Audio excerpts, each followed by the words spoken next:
Milestone school and কলেজের বিমান বিধ্বস্তের ঘটনার শোক না কাটিয়ে উঠতেই আবারও যান্ত্রিক ত্রুটি দেখা গেল বাংলাদেশ বিমানে। এবার বাংলাদেশ বিমানের ফ্লাইট BG-148-এ যান্ত্রিক ত্রুটি দেখা দিয়েছে। বৃহস্পতিবার সকাল 7:15। 287 জন যাত্রী নিয়ে দুবাই থেকে আসা ফ্লাইটটি চট্টগ্রামের শাহ আমানত আন্তর্জাতিক বিমানবন্দরে অবতরণ করে। এরপর 8:37 ঢাকার উদ্দেশ্যে যাত্রা করে, কিন্তু গন্তব্যে পৌঁছাতে পারেনি। তবে এই ঘটনায় কোনো হতাহতের ঘটনা ঘটেনি। বিমানবন্দর থেকে পাঠানো এক সংবাদ বিজ্ঞপ্তিতে বলা হয়, যান্ত্রিক ত্রুটির কারণে ফ্লাইটটি ফিরে এসে 8:58 আবার চট্টগ্রাম বিমানবন্দরে অবতরণ করে।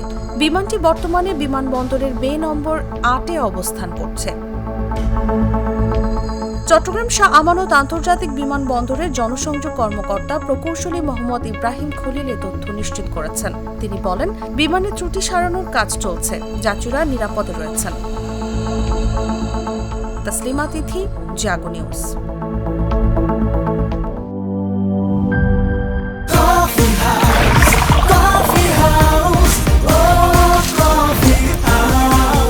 কফি হাউস, প্রতি চুমুকে আড্ডা জমে।